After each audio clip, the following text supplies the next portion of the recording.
Right now we're in front of Target on 72nd and Dodge, and protesters have broken a window, but after that police pushed them back.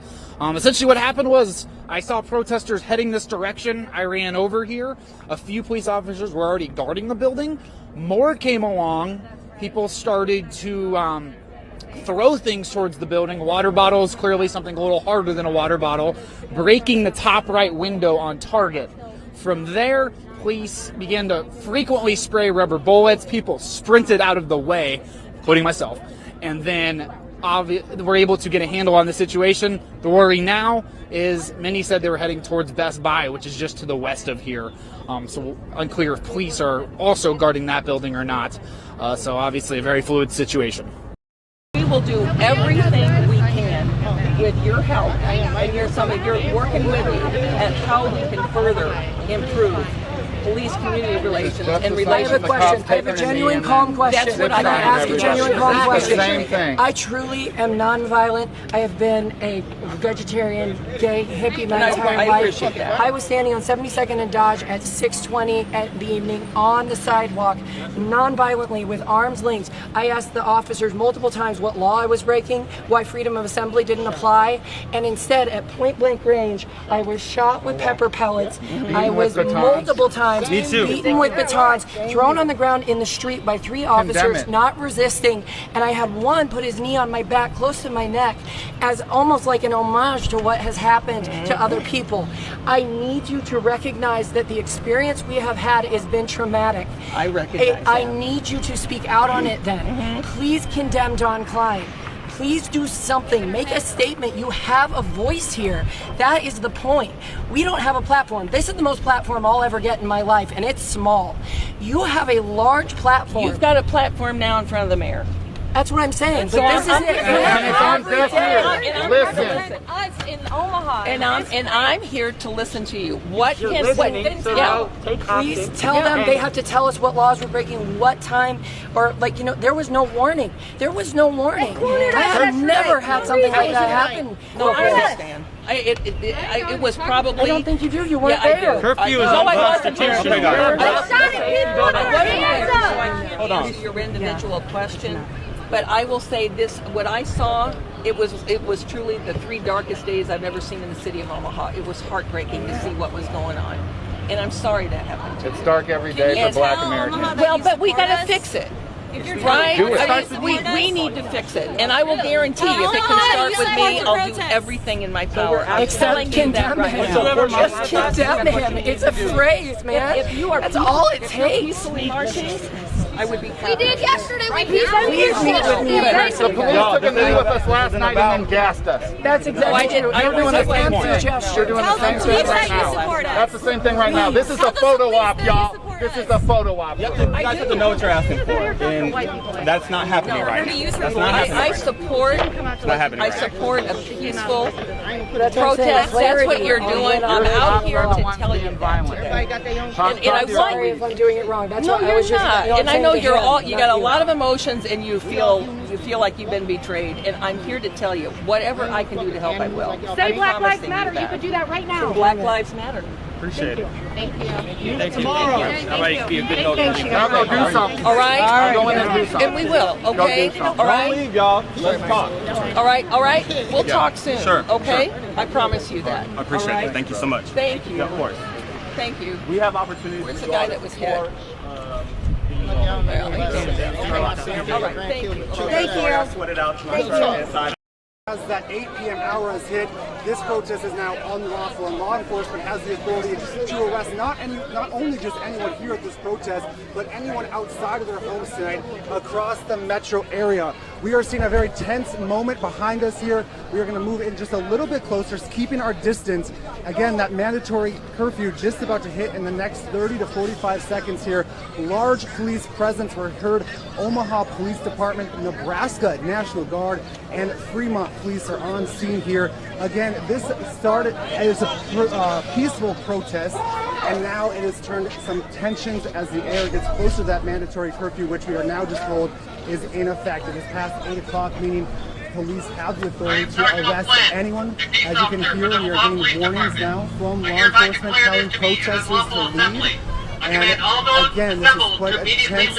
In other words, If you do not do so, you may be arrested. Let's take a listen here. Under police action, including the use of force, City Ordinance 20-48 prohibits remaining present at all unlawful assemblies.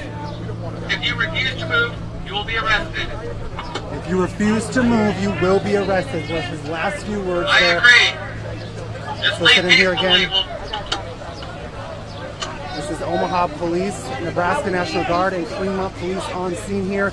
This started as a peaceful protest. There was hardly any chaos, any violence until the last 15 minutes here when tensions have started I am to Sergeant rise. Flynn, a peace officer for the Omaha Police Department. I here declare this to be an unlawful assembly. Declaring this an I unlawful command all of assembly, those again for the assembled to second immediately night in a leave. row in If you do Omaha, not do Nebraska, so, you may be arrested an or subject unlawful to other police assembly. action, including the use of force or other force. 20-48 prohibits remaining present at an unlawful assembly.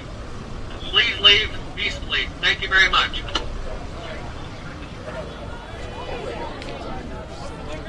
There is a curfew into effect, 2000 hours. Thank you for your compliance. An unlawful assembly now in effect across Omaha, Nebraska. Let's take a listen to what protesters are saying. Don't shoot! Hands up! Don't shoot! Hands up! Don't shoot! Hands up! Don't shoot! Hands up! Don't shoot! Hands up! Don't shoot! Hands up! Don't shoot! Hands up! Don't shoot! Hands up! Don't shoot! Like I said, justice for James Reginald. No justice, no peace. That's legit right there. No justice, no peace. Fighting back tears, Diamond Davis fights to keep his name known. Her friend, James Skurlock. The 22-year-old was shot and killed outside the Gatsby Bar, formerly known as The Hive, at 12th and Harney last night. I just want everybody to know, just keep his name alive. Don't let his name die. Like I said, he a pretty cool kid if you get to know him. Hundreds of people were protesting in the area and many witnessed it. The shooting was recorded by several people, and videos like this one have been circulating since last night on social media. Omaha police haven't said much as to what happened, but the shooter is not on the streets, and charges would have to come from the county attorney. The Omaha Police Department did detain somebody who fired that weapon. That individual remains in Omaha Police custody. The shooter has not been identified by police, but many are talking about who he is. He's a known racist, he's a known homophobic, he's a known bigot. This is not the first time it's happened. He's been in the news several times, and I hope he's held accountable for what he's done. It's not okay, it's not acceptable. I'm not going to speculate as to the content of the character of this individual. I think that will come out in police investigations over time, and I think we need to wait for that. Davis says Skurlock was peacefully protesting like everyone else when he saw a man with a gun. There's no justice, no peace. No justice, no peace. Oh God, no justice, no peace. Respect, dedication, commitment. All words people use to describe investigator Mario Herrera and the kind of man he was. Mourners from across the state, even country, honoring Herrera on the sidewalks of Lincoln. The city quiet as a motorcade carried this hero to his final resting place. You know, you feel for any family member that's a police officer. You always wonder, are they going to come home? Representation from law enforcement agencies filtered in from other states, honoring one of their own. It comes from your heart and soul. You put your heart and soul into every day you put on the uniform. You want to go out and help everybody that needs help, can help everybody that you can. Police cruiser after police cruiser following behind Herrera and his family to Cavalry Cemetery. People need to understand that law enforcement community, the brotherhood that they have with each other is and the show of support they have for each other needs to be seen. A day of mourning, but an overwhelming amount of support and patriotism for a man that served 23 years on the force. American flags lining the gates where those closest to Herrera said goodbye. One final time. The first day of school is in the books. But in the 8 Massoud household at 7 a.m., this was anything but a usual first day. Not the cereal part, but what comes after. School during a worldwide pandemic. And it was a special day for Adam, not so much Aiden. Excited. Kind of excited. I don't like school. The first day back tradition, snapping that first day of school picture. All right, look at me and say cheese. It's always an emotional day for Christine Masood. What are our thoughts on the first day back this year? But even more emotional this time around. Watching her little boys grow up too fast is one thing. Today, she's dealing with uncertainty. You're sending your kids to an unknown, and yeah. For the boys, it's all excitement. And the best part is seeing my friends. And while the new normal may include masks on the buses and in the schools, it's a normal Adam, Aiden, and all other Bellevue Public School students will have to get used to. And after 7 hours of this new normal, everything went all right. I don't think there was the coolest part of the day because every part was pretty good. Just the start of another school year. And they get to do it all over again tomorrow. Everybody concur with the plan? All right, let's dance. Dr. Demetrio Aguila is a world-class surgeon specializing in nerve pain. He served 22 years in the Air Force. As a combat flight surgeon, Dr. Aguila's duties brought him to Korea, Japan, Iraq, and Afghanistan. A sense of fulfillment that comes from doing humanitarian work, knowing that if you don't do it, it doesn't get done. When I was in Afghanistan, I was the only head and neck reconstructive surgeon in the entire country. Even after leaving the Air Force, Dr. Aguila's heart was still with mission work. We can't ignore the people in our own backyard. Today, Dr. Aguila volunteers at Orphan Grain Train in Norfolk alongside his patients. They're more enthused about doing the project because they have another purpose. Well, it's groundbreaking. I never heard of anything like it. The patient comes in and we offer them, well, you can pay for your surgery this way, or you can invest in yourself through volunteer time. M25, named after Matthew 25:40 in the Bible, is a program Dr. Aguila started 6 months ago. I don't care if you're a multi-billionaire or if you're the guy on the street corner with a styrofoam cup. You get offered the same options. Why? Because it's fair. And then the patient decides, what's more valuable to me? My time, my resources, or my problem? Dr. Aguila says he has a complex algorithm to determine service hours versus funds, and then the patient decides. The program's designed in such a way that a certain percentage of patients will find it more reasonable for them to spend their funds, and a certain percentage of patients will find it more reasonable for them to spend their time. 560 hours is a lot of time, especially when you think small and you think, how am I going to put in 560 hours? I mean, that's literally 14 weeks of full-time work. But he got it done. More than 100 people put in service hours for Jeff at Orphan Grain Train. His surgery is scheduled for the first week of February. I'd have been paying for this surgery for the next, 5-6 years. It's the cost just for Dr. Aguila, just his cost is the cost of a good used vehicle. Dr. Aguila is extending the reach of his community service through his patients, all while giving them back control of their health care. An alternative to money he hopes more physicians will consider. These are the days bringing families A little bit closer. and keeping neighbors apart. Right here. When the world slowed down and gave us that free time we didn't even ask for. We usually do baseball this time of year, so it's just a great opportunity for us to be together as a family and just enjoy that time that we usually don't have. We'll read about it in history books. I mean, that's insane. Megan Jones is documenting these days in Gretna too. Because it's crazy. I mean, we've never experienced anything like this before, and it's awesome to remember it. Some people are looking at it in a negative way. You can look at it in a positive way too, that everyone can spend a little bit more time with their family, and what a fun way to document it. Porch portraits. And then you're gonna come up a little bit. Taken from a socially safe distance. One more.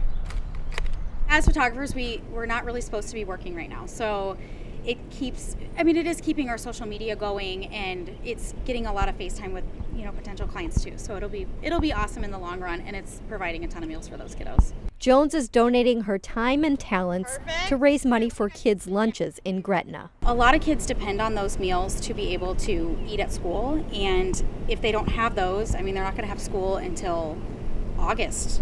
So it's going to provide a lot of meals for those families. So far, she's raised $4,000. We love what she is doing as far as raising money to support our community and just to support the kids right now as they're not able to be in school. It's too soon to say how these days will be remembered. Not like we've been quarantined together. The days that kept us apart, or that revealed the best in us. Give me your best smiles you got, boys. Let me see them. Let me see them. Oh, they're good! Getting through the virus and the hard times, we're still, as a community, coming together and helping each other and lifting each other up. Jones hopes her portraits will help tell the story she's living out with her family, too. Got it. Knox County is vast. There's just over 8,000 people that live here. It's extremely rural. There's only about 5,000 registered to vote. Now, getting to a polling station used to be a chore. It would take sometimes 30, 40 miles to get where you needed to go to vote. That changed just a few years ago.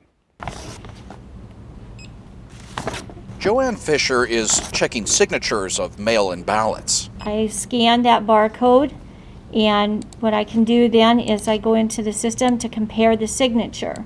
She's the elections commissioner for Knox County in northeast Nebraska. I started here in 1975. It's 45 years. I worked in that office. I had worked with election when it was paper ballots that you counted by hand. Knox County is big, sparsely populated. Voting in person is a chore, driving sometimes more than a half an hour to get to a polling station. We've had people that were registered back in the 70s never voted because they didn't have a way to get there, didn't understand the chance to get an early voting ballot. In 2018, the county began to transition to mail-in voting. Joanne says she saw drastic changes from the more than 5,600 eligible voters. I can tell you that one precinct had 5% in a primary. 5% is not very good. And of that precinct, now they were one of our first ones in 2018. They had this year, I should say in 2020 in the precinct, they had almost 50% turnout.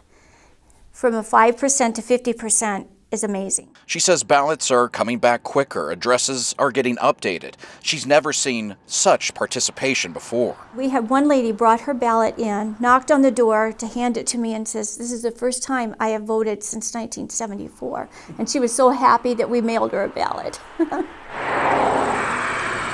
It's really handy and it's safe. You don't have to worry about being anybody else's germs, and you know, in a small community, standing in line for hours isn't a thing, but it's very convenient, and we could have mailed them. They give you the ballots postage paid, so we could have mailed them, but we decided we'd just drop them off here. 11 counties in Nebraska are mail-in only. 8 are partially mail-in. It's for counties with populations with less than 10,000 people. I think it's great. I think it's system that makes it easier for voters. We see turnout usually goes up when people are voting by mail. Brad Christian Salas is with Civic Nebraska. Come across a name you don't know, having that chance to well, let me go Google this, let me find out some more information about it. It's really a more just voter friendly. And that's exactly what Joanne has seen. People are more interested. They're learning more. This is coming from a person who has worked in elections for decades. She's proud, thrilled, and the numbers show that. We went from almost a 60% turnout in the primary, which was the best primary when I went back through the records. This is the best one. I'm hoping for at least a 75% in the general or more. When was the last time you've seen that? I haven't seen that. Ever? I can't remember that. I'd have to go back through the records, but I do not remember seeing that. Omaha 18 from pad 6, Fear, runway 36, making bay departure, 130.15, good for takeoff. 3 News Now has taken you on a journey to the southwest border with Mexico. Looking at the drug war, the fight against smugglers bringing in untold amounts of meth, cocaine, marijuana to our streets. We're talking tens of thousands of people who are dying every year from cartel violence. If that's not a war, I don't know what is. That war is raging across the United States. Get out in the hallway right now! And right here in Omaha, like so many other cities, drugs have their victims. It's a nightmare. Because, you know, you're fine 1 second, and then next thing you know, you lose everything. Like, I've burnt so many bridges with my family and, you know, my friends. Tyler got addicted to cocaine. The first time I took it, it was, I got sick.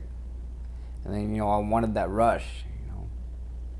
And so I just kept doing it and doing it and doing it. His entire life has been affected by drugs. He suffers from cerebral palsy and scoliosis. His mother was a drug addict. When I was younger, like in my early teens, I was always in that why me aspect. You know, like, what did I do to deserve this? Because we used to get them from Pettit's Pastry a lot when I was a kid. He lives at Open Door Mission, trying to turn his life around, just like his friend Joshua. He's originally from California. He started out on prescription pills, then moved to heroin.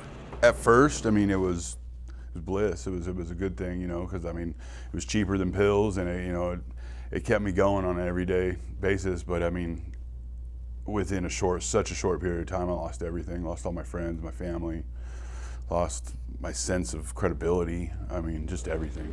His addiction is what brought him here to the Midwest. He got caught trying to smuggle meth from California into this area. Selling drugs to get by, just to sport a habit.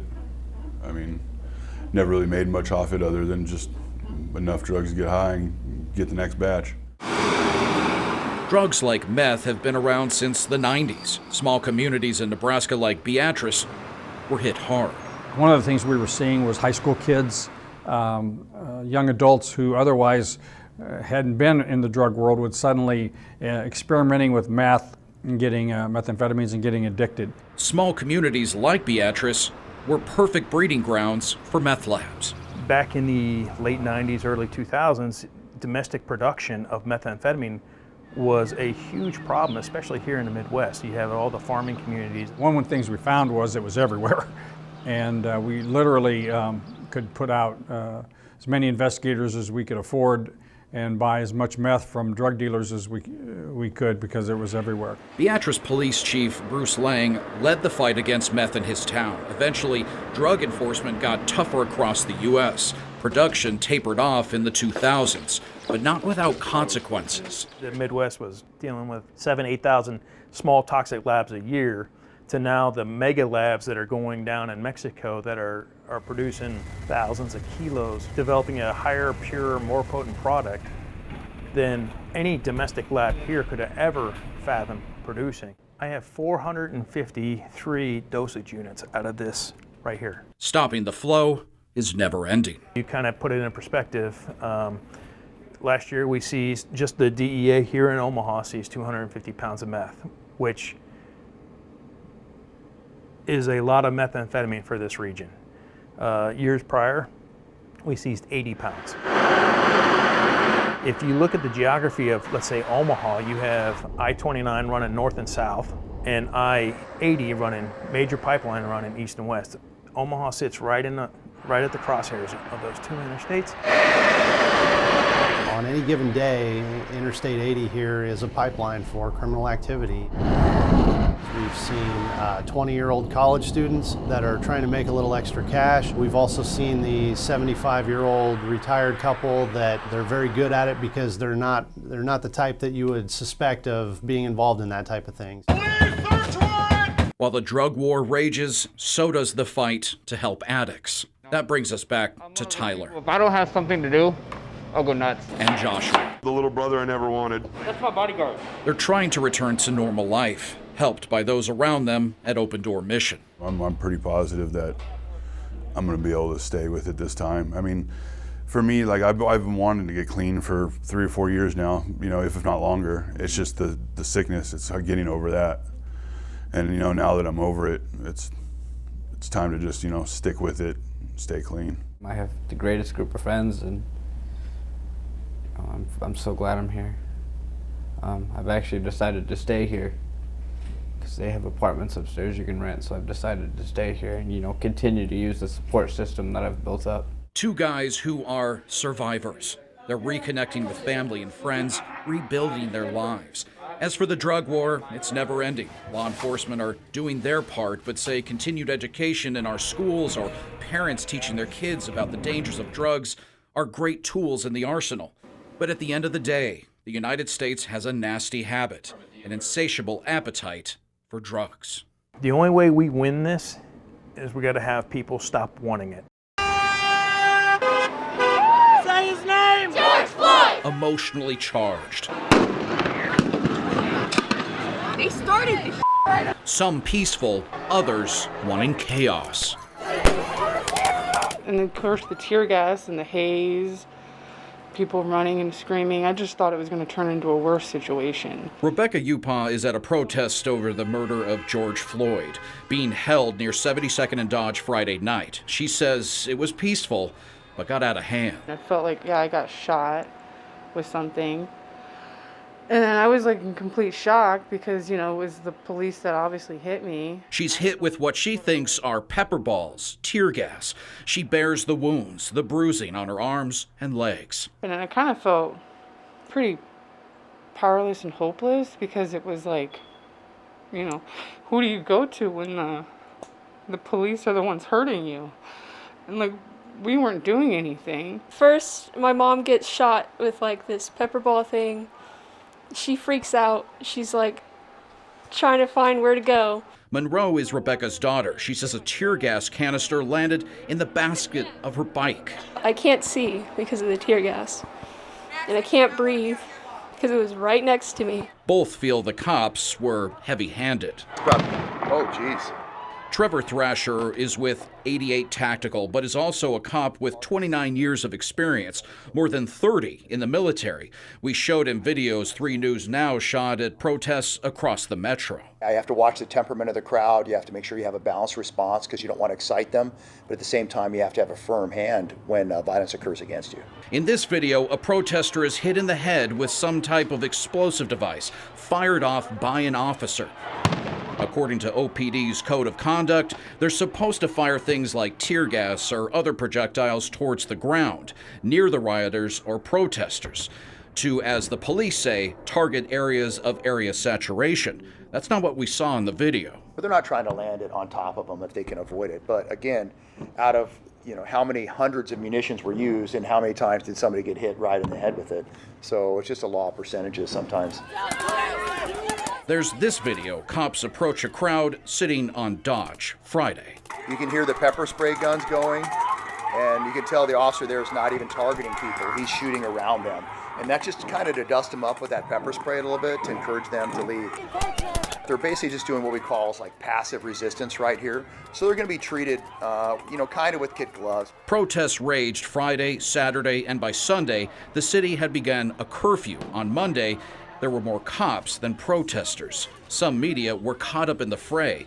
An NET reporter was arrested. You have credentials because you're a freelancer? For NET News and America Amplified. Some of 3 News Now crews were detained.